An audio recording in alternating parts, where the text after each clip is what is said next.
qu'est-ce qu'on a vu en 2018? On a vu une période où on s'est questionné. On se dit, on a su, dans le passé, si on recule 4 ans en arrière, quand est-ce que Dieu parle encore, n'est-ce pas? Et quand est-ce que Dieu nous a appelés ici à Grand-Sault, il nous a montré à plusieurs reprises. Vous savez, Dieu parle pas nécessairement des voix audibles que tu entends comme il peut le faire, parce qu'il y en a plus long, il y en a plus l'entendre. Okay? Mais avec la parole de Dieu, vous savez, la parole de Dieu, quand il dit toute parole de Dieu sert à quelque chose. Okay? Donc, on va passer quelques textes. Comment est-ce que Dieu nous a parlé pour nous emmener ici à Grand-Sault? Okay? Et des fois, quand tu veux faire la volonté de Dieu, c'est pas tout le temps facile. Je ne veux pas dire parce que Dieu t'emmène là que tout va être beau, puis tout va être cool. Puis... C'est que, exemple, quand ce qu'il dit à Abraham, quitte ton pays, quand tu lis ça, quitte ton pays, quitte ta patrie, quitte pour aller à une telle place. Donc, on voit que quand est-ce que tu lis le texte, il faut que tu demandes au Seigneur, tu parles-tu ou... Et par la parole, il ne faut pas non plus prendre un verset de la Bible, puis le sortir, puis dire, Dieu m'a dit, parce qu'il y a des versets là-dedans qui disent, va et pêche. Si tu prends un verset hors de son contexte, tu peux y faire un prétexte avec. Donc, tu peux y faire dire des choses. Il faut prendre la Bible comme qu'elle est, dans son contexte. Mais parfois, Dieu va prendre tel passage pour parler. Et nous, on a mis en prière pour s'en venir à Grand-Sault. Et j'ai demandé à ma femme, Dieu, t'as-tu parlé un matin avec ta parole, avec ta méditation ou des livres que tu peux lire ou des choses?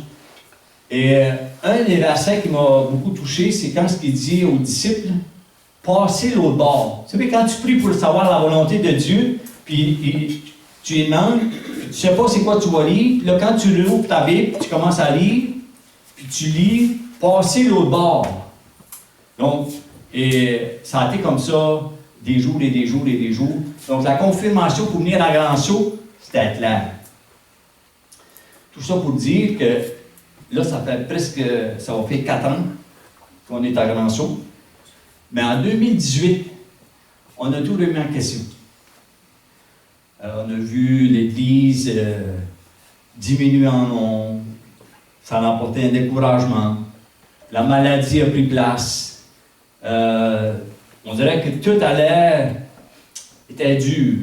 Et on a remis les choses en question. On a replacé devant Dieu et dit, Dieu, est-ce que c'est fini? Parce qu'on regardait, je vous donne un exemple, on a un album, on va la trouver, on n'a pas fini de se placer, là, mais on a un album, OK? Qu'on a commencé toutes les activités, les pontons qu'on a eus, toutes les pièces, les potes là qu'on a eus, toutes les activités de l'Église. Lynn fait un très bon job aussi en passant, et à prendre des photos des activités, les pontons et des choses comme ça. On place dans l'album, et là, l'album est plein. Et là, tu dis, c'est-tu un signe que Dieu nous parle, que c'est fini? Et là, on nous annonce, le bâtiment est vendu. Il faut que vous partez. Là, tu te poses en question encore, et là, mon micro a lâché. Là, quand tu mets tout ça ensemble, tu dis, Seigneur, tu es en train de me parler? Tu sais, c'est-tu fini?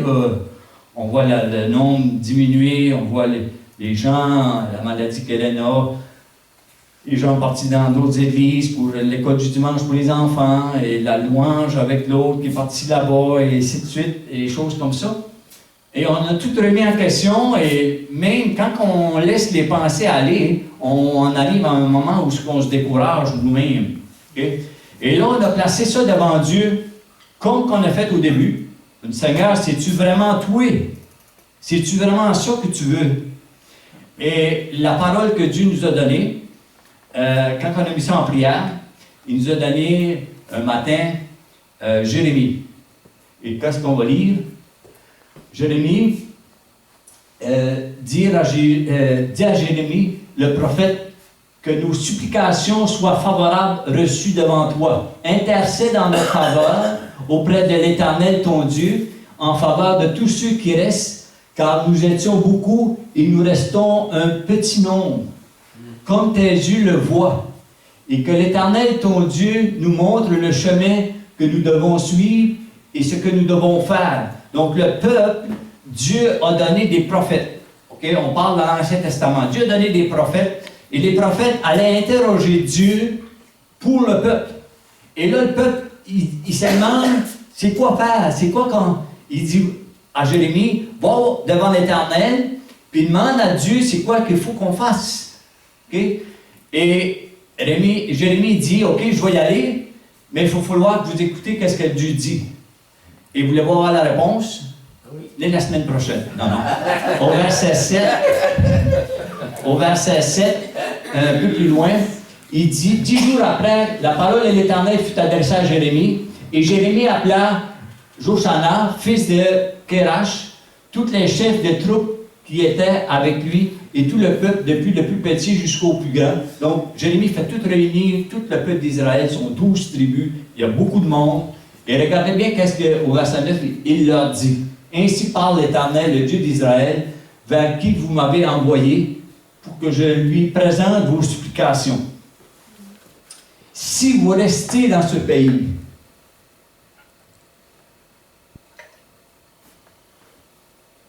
je vous établirai et je ne vous détruirai pas.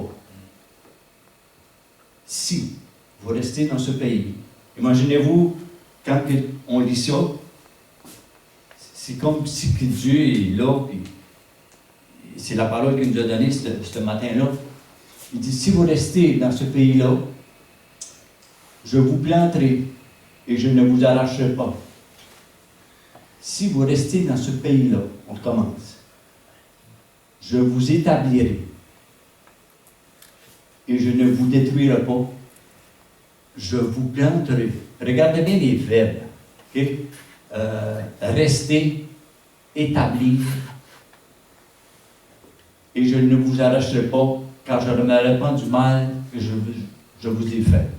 Donc, on voit tout au long de ce cheminement-là, c'est que Hélène avait laissé traîner un livre à la maison. Et le titre du livre, c'était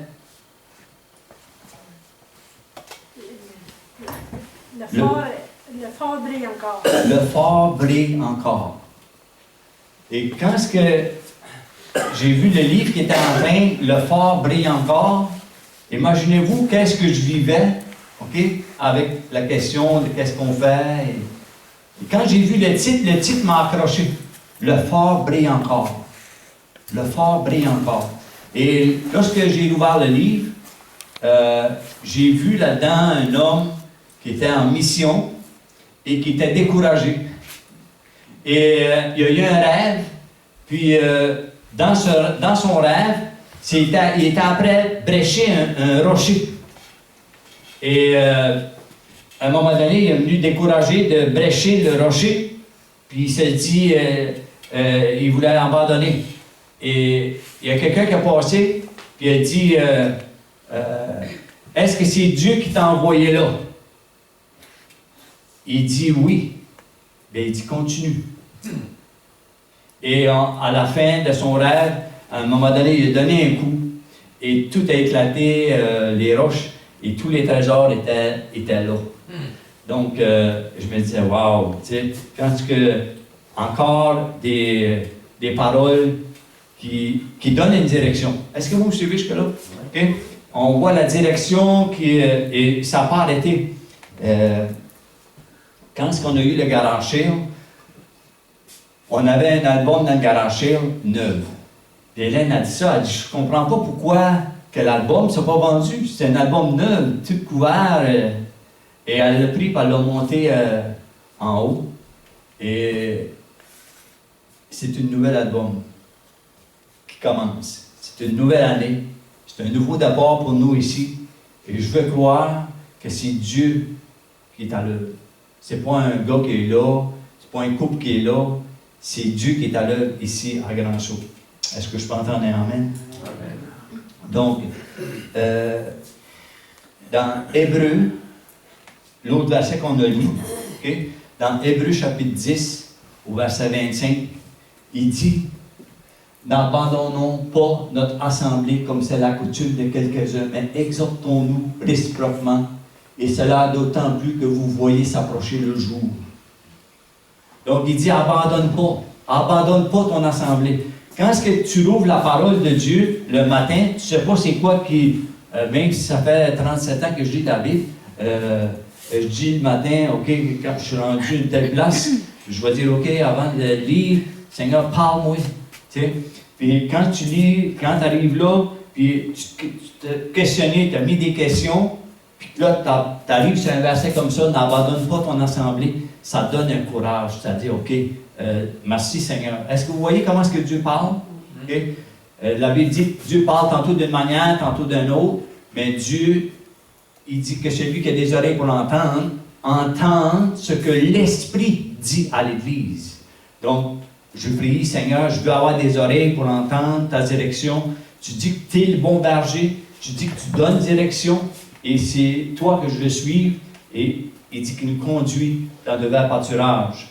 Et si on va plus loin, verset 33, 35, 36. 35, 36, est-ce que tu peux verser juste le thermostat là-haut, s'il te plaît? Encore là, il répète la même chose dans le livre d'Hébreux. N'abandonnez donc pas votre assurance. Abandonne pas ton assurance. Il faut que tu marches avec une conviction. Et la conviction, c'est Dieu qui te la donne. Si Dieu dit, va par là, mais tu dis, ouais, mais quand ce qu'il dit à Abraham, quitte ton pays, quitte ta patrie, va-t'en. Il ne savait même pas où il allait. Je vous ai déjà parlé de ça. Moi, j'ai hâte de voir la femme d'Abraham. Comment est-ce qu'il a fait pour emmener sa femme avec lui? Il était tout établi. Oui, il était déjà tout établi. Donc, n'abandonnez pas votre assurance à laquelle vous êtes attaché une grande rémunération, c'est-à-dire une récompense. Okay? On ne travaille pas pour notre salut. Le salut est gratuit. C'est un don de Dieu. Mais il dit que les œuvres qu'on fait pour Dieu nous suivent. Et ça me fait penser, il y a quelqu'un un pasteur qui est décédé dans l'Église. Il dit, moi, je veux mourir dans l'Église. Et en prière, le 31 décembre, en prière, on entend un bruit, bang, le gars, il est tombé là. Okay? Un autre, que probablement, si vous ne connaissez pas, T.L. Osborne, un grand prédicateur américain, okay? Que lui a perdu sa femme, il était 15 ans seul, 15 ou 16 ans seul. Il dit, moi, mais je veux partir le 14 février. Parce que je vais retrouver mon... Et ainsi de suite, on voit que T.L. Osborne, le 14 février, est décédé. Ouais. Donc, mais parti en paix, parti... toutes les œuvres les suivent. Okay?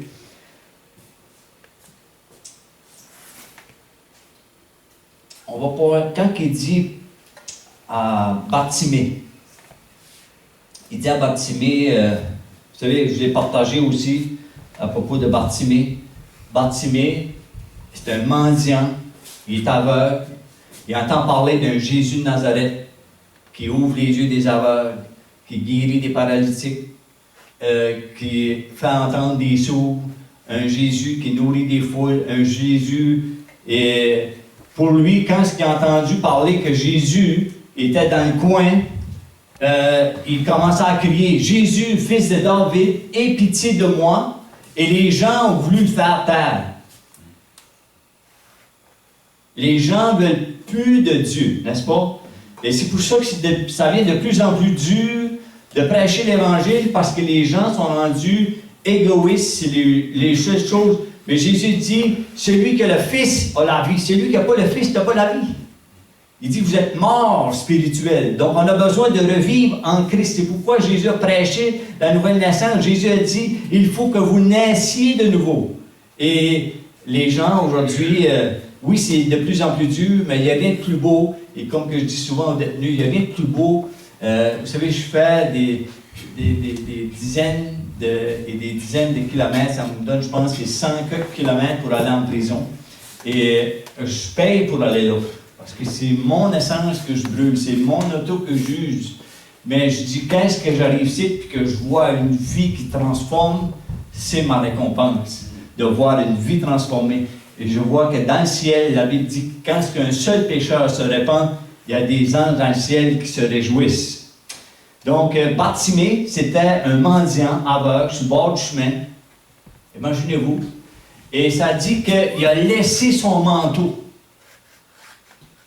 Son manteau, pour Bartimée, c'était quelque chose, c'était sa sécurité, c'était sa couverture, c'était son abri, c'était probablement sa maison, c'était ça, son réchaud. Mais quand il a entendu Jésus, il a délaissé. Parce qu'il a vu que Jésus avait quelque chose d'autre pour lui. Et on sait l'histoire que Jésus a guéri Bartimée. Quand est-ce que tu rencontres Jésus, il y a des choses que tu délaisses. On a parlé d'une année de transition, une année de changement. Il y a des choses qu'il faut qu'on laisse en arrière. 2018 ne reviendra plus. Des choses qu'il faut laisser en arrière, et parfois ces choses-là, ça nous fait mal. C'est des choses parfois qu'on veut juste garder. Comme exemple, le non-pardon, on veut quelque chose, quelqu'un nous a fait mal ou quelque chose, puis on l'a là, puis on ne veut pas le lâcher. Il faut lâcher prise. Quand est-ce qu'on dit on se donne à Dieu, mais qu'on veut garder le contrôle, c'est pas... On va voir quelques personnages dans la Bible où ils ont délaissé. Ils ont délaissé quelque chose. Et le message de ce matin, c'est... je vais sauter un petit peu, essayez de me suivre. Dans un roi, on voit un homme qui a délaissé pour Dieu, qui a abandonné des choses pour Dieu. Ça, on appelle ça la repentance. La repentance, c'est le premier message que Jésus a prêché. Repentez-vous. C'est-à-dire, change de direction. Il faut qu'il y ait quelque chose qui change. Et on voit la repentance avec Élisée. Juste pour vous mettre dans le contexte, Élisée, dans le temps de ça c'est dans l'Ancien Testament, Élisée c'était un homme qui travaillait à la terre, un laboureur, avec des bœufs, qui travaillait pour son père et la famille, il était tout... donc imaginez le farmer, et Élisée, il travaillait là. Mais il a entendu parler d'Élie. Parce que c'était Élie qui était prophète. Et Dieu voulant, la semaine prochaine, c'est de ça que je veux vous parler. Comment ça qu'Élie a délaissé sa famille? Et regardons quand est-ce qu'Élisée a fait. Je vais en avant, mais je vais revenir en arrière la semaine prochaine pour vous mettre réellement dans le contexte. Il dit... donc, Élie, c'est le prophète d'Israël. C'est lui qui va aller, on va en parler la semaine prochaine d'Élie, mais ce matin, je vais mettre l'emphase sur Élisée.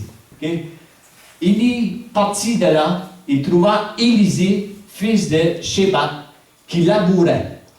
Il y avait devant lui 12 paires de bœufs et il était avec les 12. Élie s'approcha de lui et jeta sur lui son manteau. N'oubliez pas qu'Élie, c'est un grand prophète. Avec ce manteau-là, Élie, il a pris son manteau, il a frappé le Jourdain, et le Jourdain s'est ouvert. Un peu comme quand ce que Moïse a fait avec la mer. Élie a fait la même chose. Élie a fait descendre le feu du ciel, consommer les holocaustes, consommer les faux dieux. Élisée s'approcha de lui, jeta son manteau sur lui. Verset 20. Élisée, quittant ses bœufs, courut auprès d'Élie et dit, « Laisse-moi embrasser mon père et ma mère, et je te suivrai. » Élie lui répondit, « Va et reviens, car pense à ce que je t'ai fait. » Après s'être éloigné d'Élie, il revint prendre une tare de bœuf qu'il offrit en sacrifice avec l'attelage des bœufs. Il fit cuire leur chair, il leur donna à manger au peuple, puis il se leva, suivit Élie, et fut à son service. Élisée est devenu un prophète.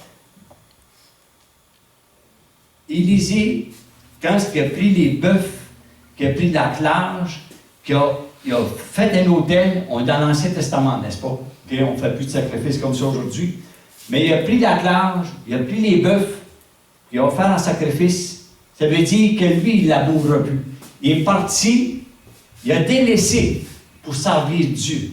Et il a demandé une chose au prophète, il dit, parce qu'Élie, c'était un homme de puissance, un homme qui a donné la vie, il a ressuscité quelqu'un d'entre les morts, c'est un homme qui a fait descendre le feu du ciel. Quand vous lisez toute l'histoire d'Élie, vous allez voir, c'est un prophète, un grand prophète. Et Élisée a fait une demande. Il dit, je veux le double de ce que tu as fait.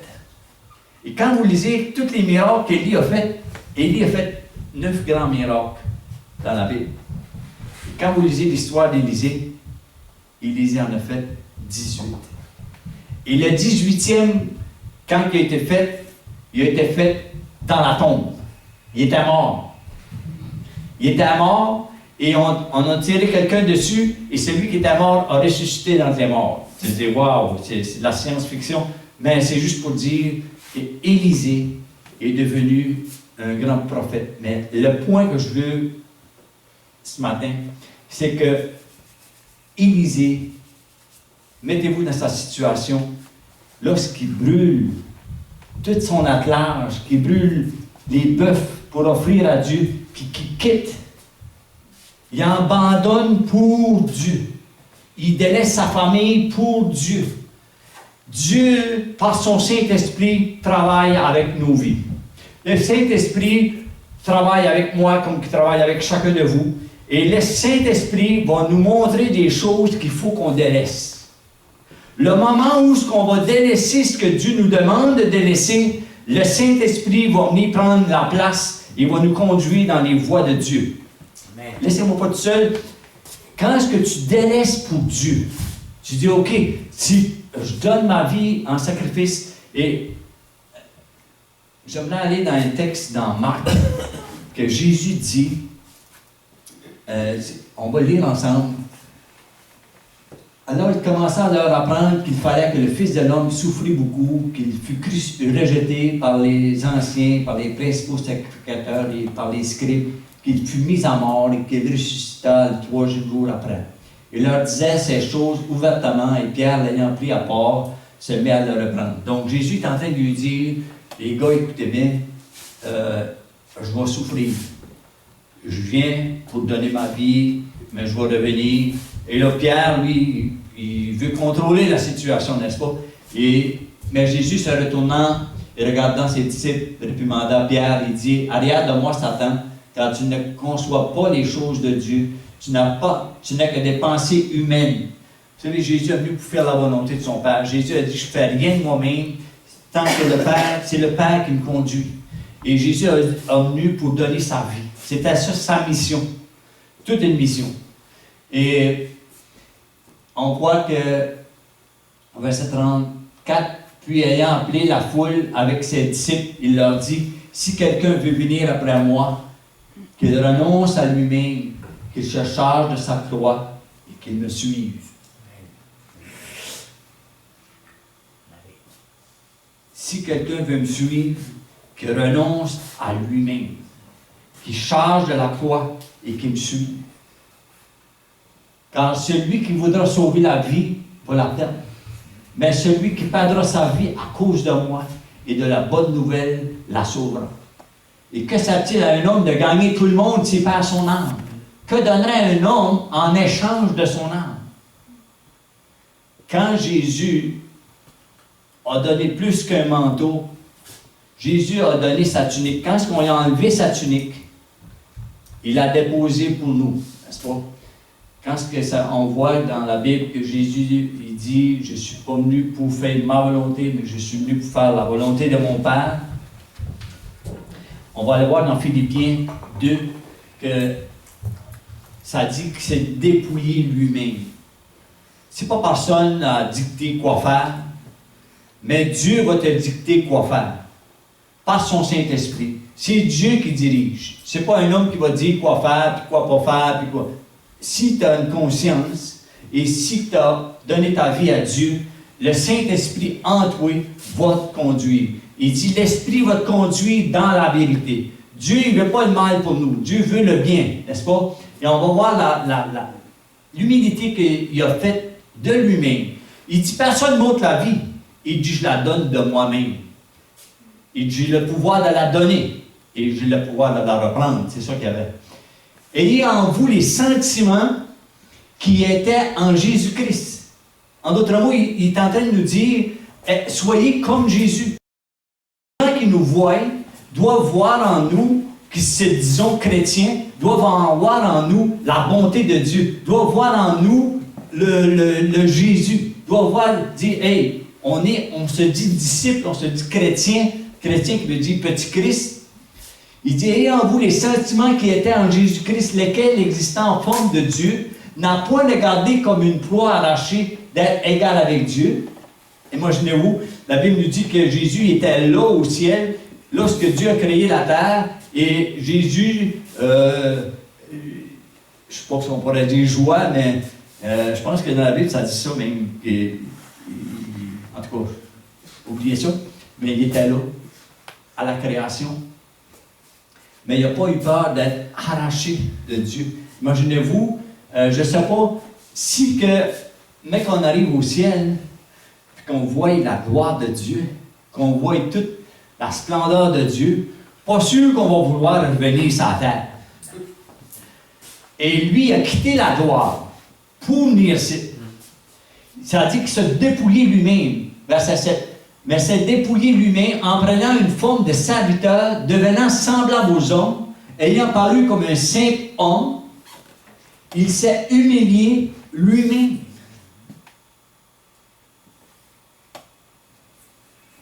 Se rendant obéissant jusqu'à la mort. Même jusqu'à la mort de la croix.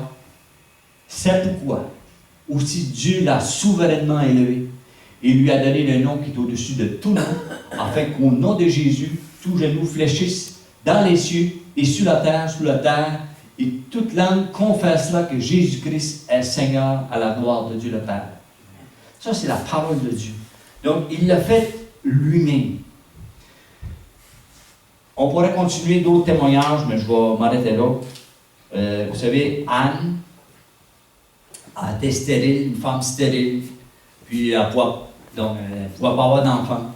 Parce qu'elle disait à Dieu, elle était méprisée.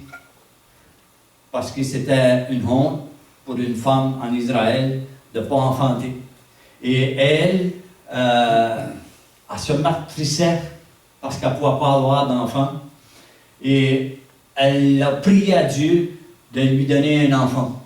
Elle a dit, si tu me donnes un enfant, je vais te le donner. Voyez-vous le brisement d'une mère de donner son enfant? Jusqu'à où qu'on a été à délaisser des choses pour Dieu? Posons-nous la question. Est-ce que Dieu nous appelle à délaisser des choses pour lui? Quelle est notre résolution pour 2019? Daniel résolut de ne pas se souiller des mains du roi. Toute une résolution pour Dieu. Donc, ici, c'est quoi je t'ai prédit? Avant? Anne. Okay? Elle dit, donne-moi un enfant. Et dans ce temps-là, il n'y avait plus de prophète en Israël. Et Dieu avait besoin d'un prophète. Et Dieu a entendu la prière de cette femme. Il lui a donné un prophète. Samuel. Samuel qui a oint les rois d'Israël après. Donc, mais elle a pris son enfant, elle l'a consacré à Dieu. Qu'est-ce qu'on peut consacrer à Dieu pour 2019? Dieu ne veut pas les restes. Dieu veut tout. Âme et esprit. Est-ce qu'il y a un peuple ce matin ici, en 2019, qui est prêt de dire à Dieu, 2019, je veux que tu prennes contrôle de ma vie. Quand tu dis à Dieu, je te donne ma vie, c'est-à-dire que c'est plus moi qui mène. Paul a compris ça. Paul a dit, si je vis, c'est plus moi qui vis. C'est Christ qui vit en moi. Et parfois, tu veux prendre le contrôle, comme nous, quand on arrivait à la fin de 2018, on voulait prendre le contrôle, on voulait faire, mais Dieu dit non, continue. Pas toujours facile, mais la promesse que Dieu donne, c'est pas pour nous mettre dans la torture, parce que Dieu nous montre qu'il y a des choses merveilleuses qui s'en viennent pour 2019. Il y a des choses merveilleuses qui s'en viennent et qui vont surprendre probablement beaucoup de monde. Je ne sais pas si vous avez vu, laissez-moi faire une petite parenthèse, sur le 3e temple qui va être bâti à Jérusalem. Est-ce que vous avez entendu un peu les nouvelles? C'était commencé. Tous les logos, le roi de Cyrus, en tout cas, c'est de quoi que je pourrais apporter, Dieu voulant.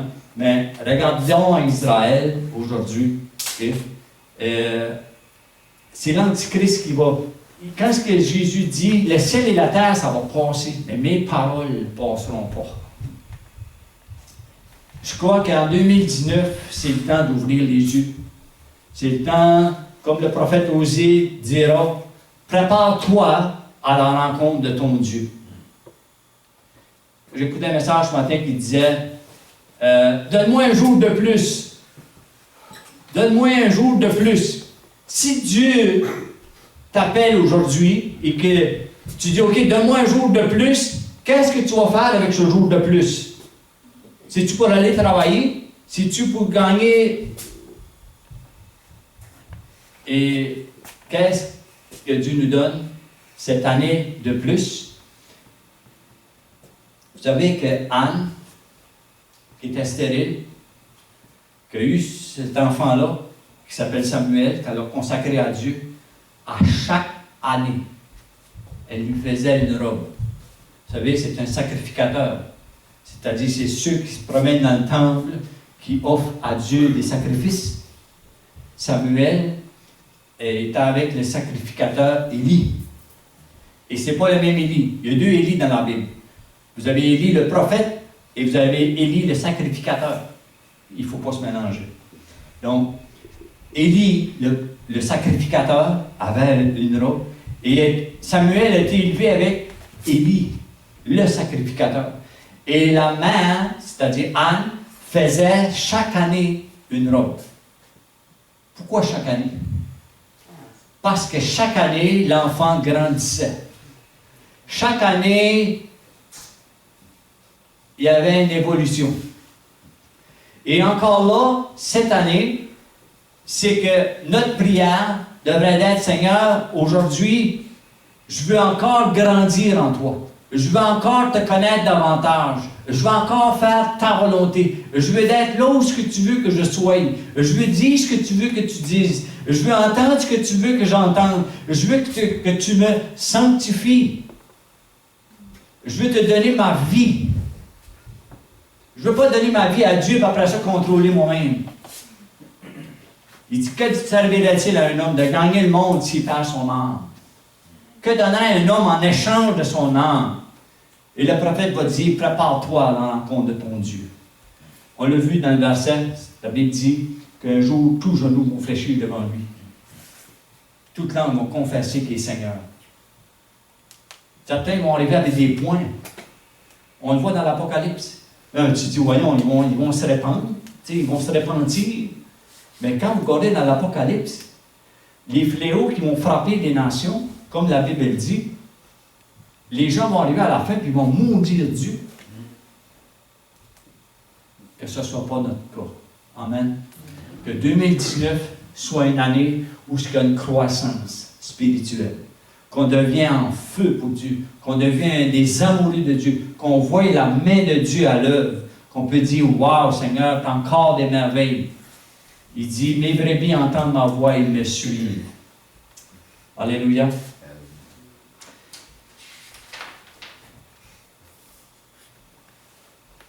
Je terminerai avec un verset. Luc 13. Il y a une parabole dans la Bible et c'est que il n'y a plus de fruits, il n'y a plus de croissance. Okay? On va lire. Luc 13, 6 à 9.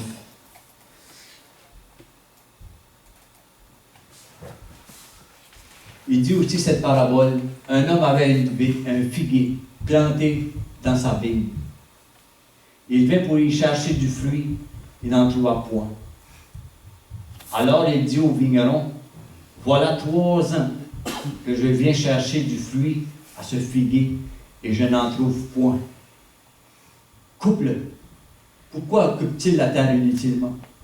Le vigneron lui répondit, Seigneur, laisse encore cette année. Je creuserai autour. Je mettrai du fumier. Peut-être à l'avenir donnera-t-il du fruit. Sinon, tu le couperas.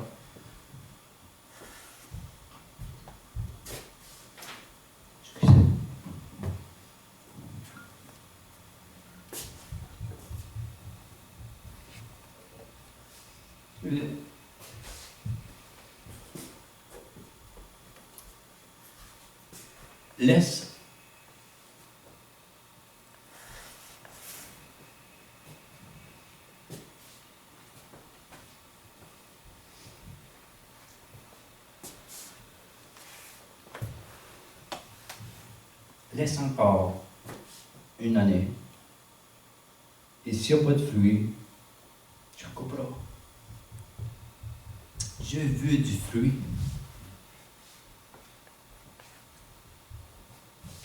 Il dit, celui qui demeure attaché au cep, c'est comme ça que tu portes du fruit.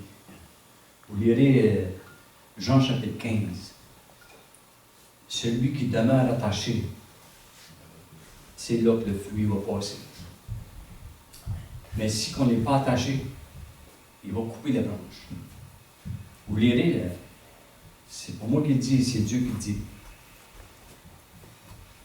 Mais c'est ça que c'est.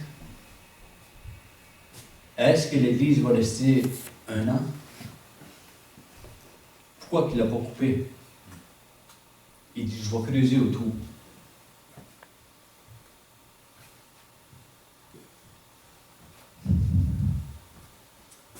Je vais mettre du fumier, je vais mettre de l'engrais, je vais donner. Dieu est patient, je vais donner.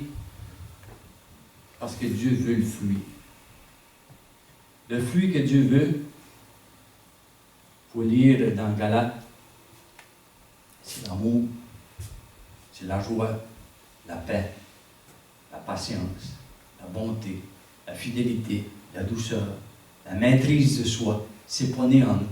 Mais Dieu veut le produire en nous, ce fruit-là.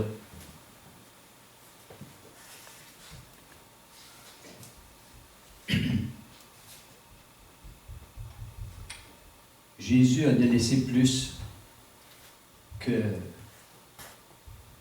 des bœufs, que des chariots. Jésus a délaissé plus qu'un manteau. Jésus a délaissé le ciel pour s'humilier pour nous sur cette terre. Il a donné sa vie pour nous. C'est pourquoi il va dire, quiconque invoquera le nom du Seigneur sera sauvé. On va prendre le repas ensemble ce matin qui symbolise tout simplement le pain, c'est le corps de Christ. Le pain, c'est Jésus qui s'est fait homme, qui est venu habiter parmi nous. Mais il donnait sa vie. Et la coupe qu'on prend, c'est la coupe de sang qu'il a donné. Il a donné sa vie. Donc, lorsqu'on a le pain, ça devrait être un moment où ce que de reconnaissance, mais un moment aussi de joie, parce qu'on était perdus, la Bible dit. On était morts par nos offenses et par nos péchés.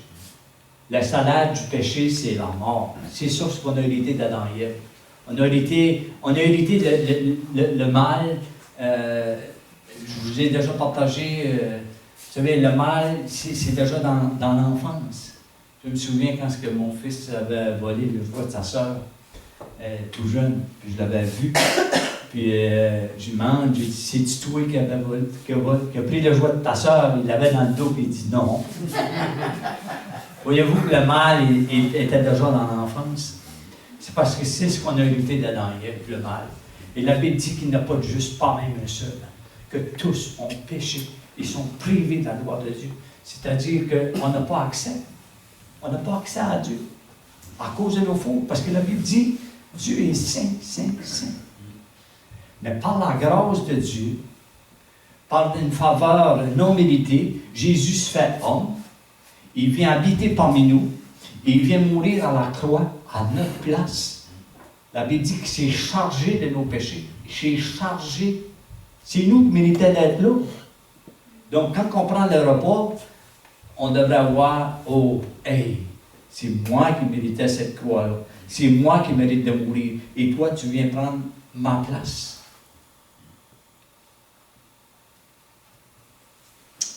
On va passer pour la Sainte Seine. Et sentez-vous à l'aise. Il n'y a pas personne qui va dicter, par exemple, si tu ne sais pas c'est quoi tu fais, tu peux juste laisser passer.